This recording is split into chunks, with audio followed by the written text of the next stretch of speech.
Logic. Mr. Sippkin, welcome to House Education. Good morning, Chairman Myler and members of the committee. Thank you for carving out the time to hear my testimony. I'm a federally licensed firearms dealer, have been so for a tad over 35 years, 25 of them in New Hampshire. The points I make have not been made, and I do not think will be made by anyone else.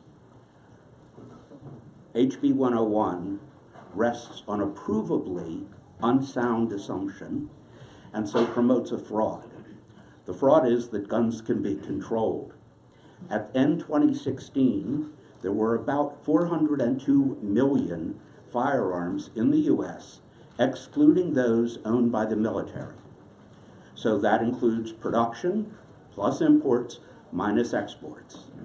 Obviously, some firearms have been lost in floods and fires. There are other firearms brought back by military veterans, although not in recent years because that's been unlawful. So 400 million is probably a pretty good number. Things so abundant and concealable cannot be controlled. So the concept that, we will ban the carrying of firearms into schools reflects a belief that control is feasible. I come to you to tell you it is nonsense. There's precedent. A century ago, the U.S. Congress enacted prohibition. The prohibitionists were well-intentioned but blind. Then and now, you could buy the makings for home brew in any grocery store.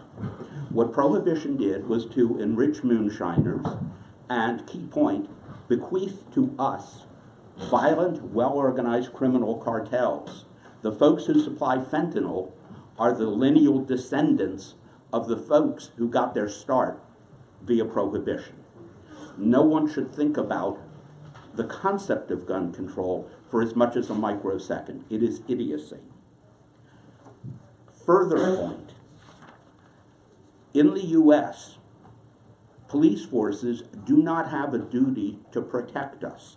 Not my opinion. My opinion is worth zero in this matter. It's the opinion of the U.S. Supreme Court. I'll read briefly from a 1982 appellate court decision that I believe is still good law. Quote, "But there is no constitutional right to be protected by the state against being murdered by criminals or madmen.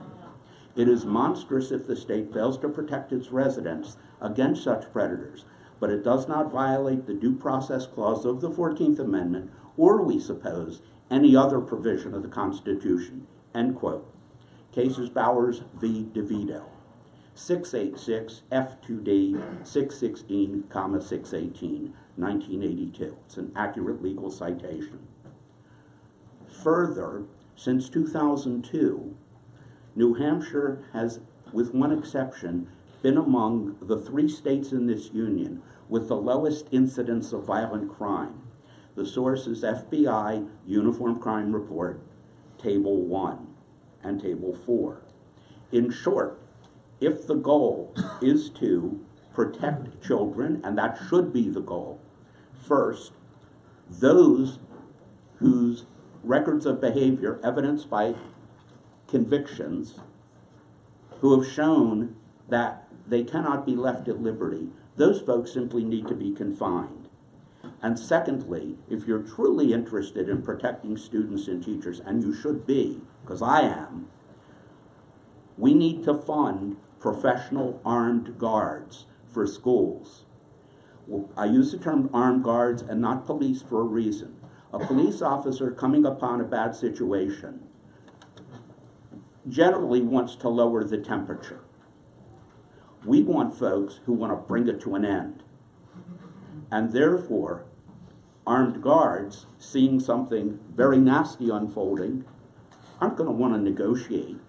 They're going to want to put rounds into the source of that lethal peril.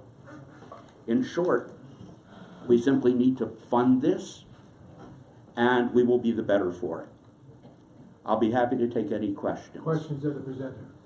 Thank you, Mr. Sippkin, for being here, for representing your position. Thank you, Mr. Chairman and members of the committee. I appreciate your kindness. The next person